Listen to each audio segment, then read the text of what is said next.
안녕하세요. 정지현입니다. 오늘은 얼굴 좀 넣고 한번 해보라고 그래가지고 하는데, 전 보긴 안 좋을 것 같은데, 여튼 한번 해보겠습니다. 인터프리터빌리티 다섯 번째 강의고요. 지난 시간에 이어서 오늘도 어떤 것이 좋은 설명인가, What is good explanation에 초점을 많이 맞춰가지고 할 거고, 이게 좀 양이 많기 때문에 다음번 강의까지도 아마 good explanation에 대한 얘기를 더 하게 될 것 같습니다. 그러면 explanation, 설명에 대해서 어떤 게 좋은 거냐? 기억하실지 모르겠는데, 지난번 강의에서 그 이야기했었던 것은 이제, 그 반대급부가 있는 거, 컨트라스티브라 그랬죠. 샘플이 하나 있어가지고, 이게, 기존에 얘기하던 거랑 달라. 이렇게 얘기하는 종류가 굉장히 이제 설명력이 높다고 그랬는데, 이제 그걸 말고, 나머지 한 세 개 정도로 오늘 좀 더 말씀을 드릴게요.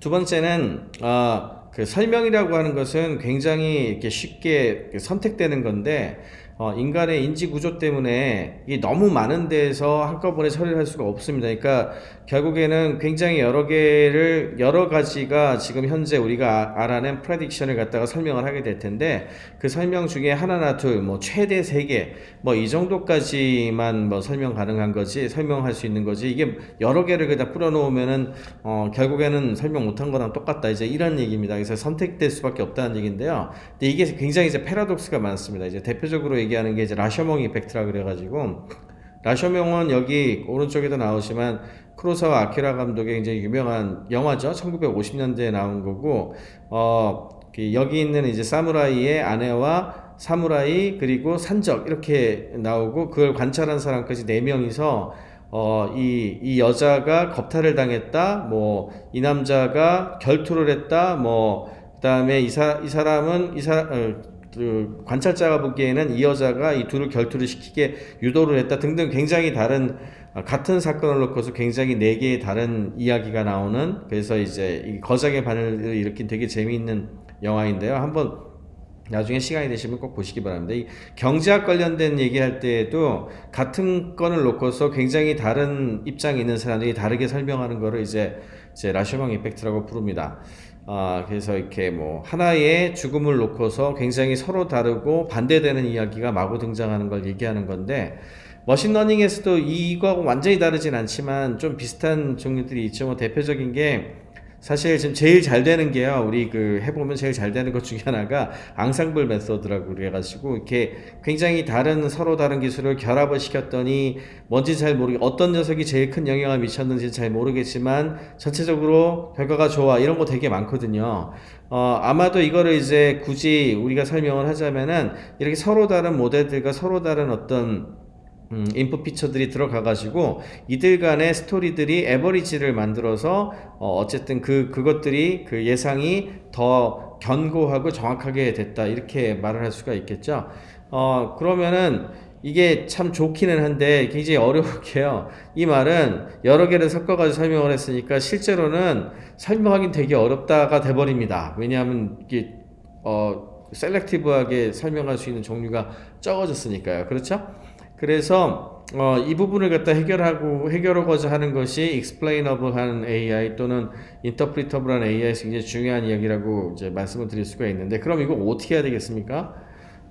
그냥 기본적으로는 간단하게 이렇게 얘기를 합니다. 최대 3개 정도, 만약에 explanation에 들어가는 피처의 숫자가 뭐 예상한 거에 들어가는 피처의 숫자가 많다 할지라도 그거를 하나에서 3개 정도의 이유로 줄여라. 아무리 그 월드가 복잡하다 하더라도. 그래서 이것을 하기 위한 연구들이 굉장히 많죠. 이 대표적인 그 페이퍼가 라임입니다. 이게 2016년에 나와서, 사실 인터프리터블 AI나 인터프리터블 머신러닝 하면은 뭐 요즘에 제일 대표적으로 얘기되는 게 됐는데, 뭐 이거는 따로 한번 굉장히 자세히 얘기할 거라서 오늘은 그냥 간단하게만 말씀을 드릴 건데요. 이 약자는 Local Interpretable Model Agnostic Explanation의 약자입니다. 그리고 그 페이퍼가 나온 논문 제목은 Why should I trust you? 내가 왜 너를 신뢰해야 되느냐? Explaining the predictions of any classifier라 그래가지고, any classifier가 이제 모델 어그노스틱이죠. 아무데나 적용할 수 있다는 게 장점이고, 방법은 사실은 locality, 설명의 로컬한 부분을 굉장히 강조한 방식이고요.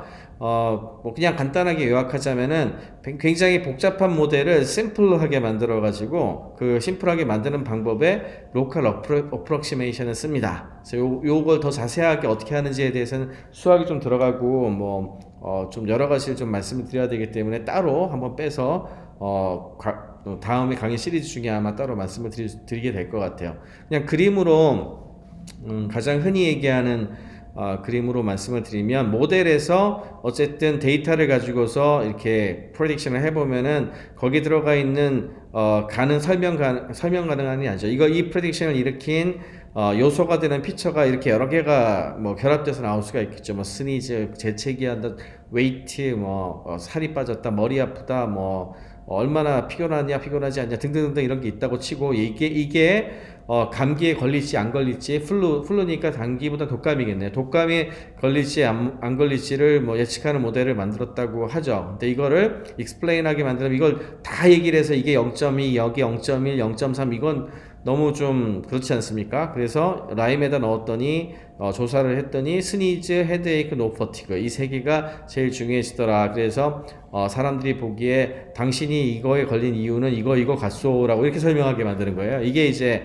라임의 방식인데, 이렇게 이끌어가는 것들을 어떤 식으로 수학적으로 골라내고 찾아내는지에 대한 부분들을 설명한 것이 되겠습니다. 어쨌든 중요한 거는 복잡한 피처들 중에 일부를 뽑아가지고 이렇게 설명 가능한 요소에 집어넣도록 하는 것이 핵심이고, 이 원리가 explanation은 selected 된 거다. 많은 것 중에 우리가 중요하다고 생각하는 거 몇 개만 골라가지고 최대 3개 정도까지만 집어넣어서 얘기한다. 이 얘기가 되겠습니다. 그 다음으로 이제 explanation의 중요한 그 포인트는, 이게 interpretability하고 조금 다른 점이기도 하죠. explanation은 소셜해요. 사회적인 특징을 가지고 있죠. 그래서 결국에는 설명하려고 하는 컴퓨터 내지는 아마 설명하고자 하는 소프트웨어하고 우리 설명자, 그리고 이 설명을 듣는 사람 간의 관계에 의해서 결정이 된다는 거죠. 거기에는 이제 대화일 수도 있고 상호작용일 수도 있고 여러 가지가 들어갈 거고요. 그렇기 때문에 당연하게도 여기에는 소셜 컨텍스트가 여기 개입을 합니다. 소셜 컨텍스트가 개입을 해서 그 컨텐츠라든지 설명하는 유형이나 방식도 여기에 관련이 돼 있다는 건데, 여기에서 제일 중요한 질문이 되는 건, 그래서 who is your customer? 너의 커스터머가 누구냐? 이 explanation의 대상이 누구냐를 결정을 해야 이게 나온다는 거죠. 그래서 머신러닝 어플리케이션을 만들고 여기에 explanation이나 아니면 이제 interpretability 이런 해석 가능성이나 설명을 집어넣을 때 반드시 소셜 세팅, 그 사회적인 설정이 어떤 건지를 명확하게 알아야 되고, 이걸 들으려고 하는 타겟 어디언스가 누군지도 정확하게 해 주어야 된다는 겁니다.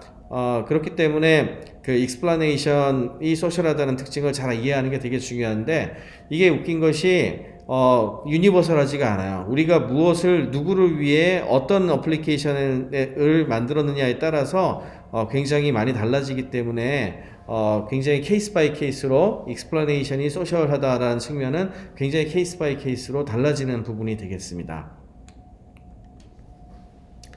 마지막으로 이제 오늘 그 설명할 그 explanation, AI explanation 설명력에 있어가지고 제일 중요한 것 중에 하나가, 설명은 업노멀한 걸 좋아합니다. 비정상적인 걸 되게 좋아해요. 그러니까 비슷한 설명력을 가졌다고 수치가 나온다 할지라도 다 우리가 알고 있는 예상 가능한 것들은 그렇게 와닿지도 않고 설명하는데 큰 도움이 되지도 않습니다.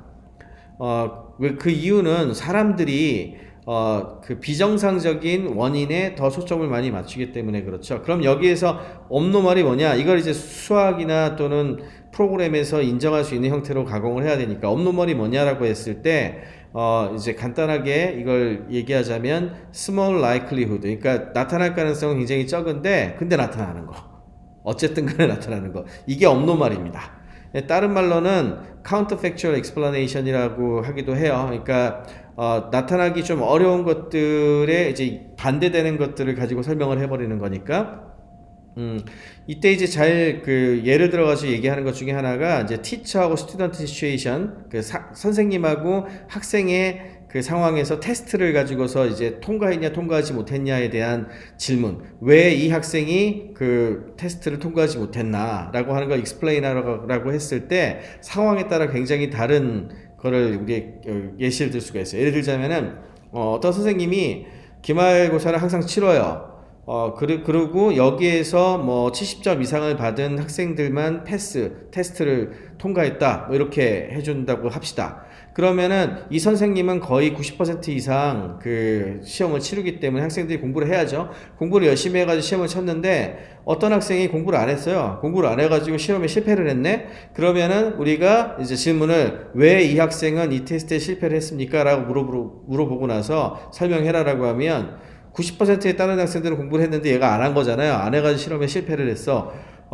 시험에 실패를 했어. 그러면 설명하라 그러면 야, 그 학생이 다 테스트에서 통과하는 시험에 공부를 안 해가지고 걔 혼자 실패를 했잖아. 그러니까 그 학생이 공부를 안 해서 실패했어. 이렇게 설명하죠. 그죠? 그 업노말 하니까 이 학생이. 그런데 선생님이 보통 이제 출석만 하면 다 통과를 시켜요. 그런데 한 10% 정도의 10% 정도만 시험을 봐요. 예, 그런 상황이 있다고 칩시다. 그러면 학생들이 대부분 시험 공부를 안 하겠죠. 시험 공부 안 하고 룰루랄라 하고 학교에 왔는데 어느 날 갑자기 오늘 시험을 볼 거고 이 시험에 통과하지 못한 학생은 페일한다라고 해버렸다고 칩시다. 그리고 나서 시험을 봤어요. 그러면 이제 통과하는 학생과 실패하는 학생이 있겠죠. 그럼에도 불구하고. 근데 그 중에 한 10%를 떨궜다고 칩시다. 이때 이제 학생들이 그 학생은 왜 이 시험에 실패했습니까? 라고 물어보면은 물론 이제 그 학생이 평소에 공부를 안 해서 뭐 이렇게 얘기할 수도 있겠지만 굉장히 또 다른 설명으로 나올 수가 있는 게 그 선생님이 시험을 봐서 평소에 시험 안 본다니까요. 그래서 다 통과해야 되는데 이 선생님이 어느 날 갑자기 비정상적으로 시험을 보는 바람에 운 나쁘게 이 학생이 걸려가지고 시험에 실패했잖아요. 이 경우에는 선생님이 비정상적이 됐기 때문에 그렇게 설명해 버릴 수가 있죠. 이게 explanation이 설득력을 가질 때 업노멀한 걸 좋아하는 걸 제일 대표적으로 보여주는 어떤 사례가 되겠습니다. 그러면 이제 우리는 어떻게 해야 될까요? 이제 이런 특징을 우리 속성을 가지고 있으니까 어떻게 해야 되느냐 하면은 설명을 하는 거에 설명 안에다가 예측을 하는데 수치화를 해가지고 이러한 피처들이 영향을 미쳤다고 보이는 것들이 있잖아요. 그 중에서 반드시 레어하거나 드문 카테고리에 들어가거나 혹은 비정상적인 건 반드시 집어넣어라. 이게 이제 우리 설명력을 높이는데 도움이 된다는 겁니다. 다른 정상적인 피처, 근데 비슷한 영향력을 수치로 보여주는 건 어떻게 하느냐? 이런 것들은 포함할 수는 있는데, 업노멀한 거에 비해서는, 설명하는 파워가 같지 않다라고 말씀을 드릴 수가 있어요. 또 하나 예를 들어 집의 가격을 예측하는 모델이 있다고 칩시다. 그럴 때 이제 계산을 해봤더니 비슷한 설명력으로 한 4개가 나왔어요. 예를 들어 발코니가 3개 있는 발코니가 3개 있는 곳과, 평균적인 집의 크기, 그 다음에 주변의 이웃의 환경이 좋다. 그 다음에 최근에 리노베이션을 했다. 이것이 다 비슷비슷하게 이제 인플루언스가 수치로 나왔다고 칩시다. 이제 계산을 했을 때 이때 어떤 게 더 explainable 하냐? 딱 보시면은 에버리지 하우스 사이즈나 굿 네이버후드나 리센트 리노베이션이나 이거는 우리가 이제 하우스 프라이스 집 가격 생각할 때 대부분 생각나는 종류들이잖아요. 근데 발코니가 3개 있어요. 이게 좀 이상하죠. 예, 그러니까 이제 어떻게 보면은 그건 좀 이상한데 라고 이제 생각할 수도 있지만 다르게 표현하자면 이 설명을 할 때에는 이게 설명력이 좋다라고 얘기할 수 있습니다. 왜냐하면 업노멀하니까. 예, 이게 이제 explanation을 업노멀한 걸로 설명하는 종류가 되겠습니다. 이렇게 이제 AI로 머신러닝이 설명 가능하게 만드는 데 있어서 고려할 것이 또 여러 가지가 있는데 오늘은 업노멀리티 얼마나 셀렉션 되느냐 그리고 소셜 이 3가지를 좀 말씀을 드렸고요. 한 3가지 정도가 더 있는데 그거는 다음 시간에 어떤 것이 좋은 설명이냐 이거에 대해서 다음 시간에 더 말씀을 드리도록 하겠습니다.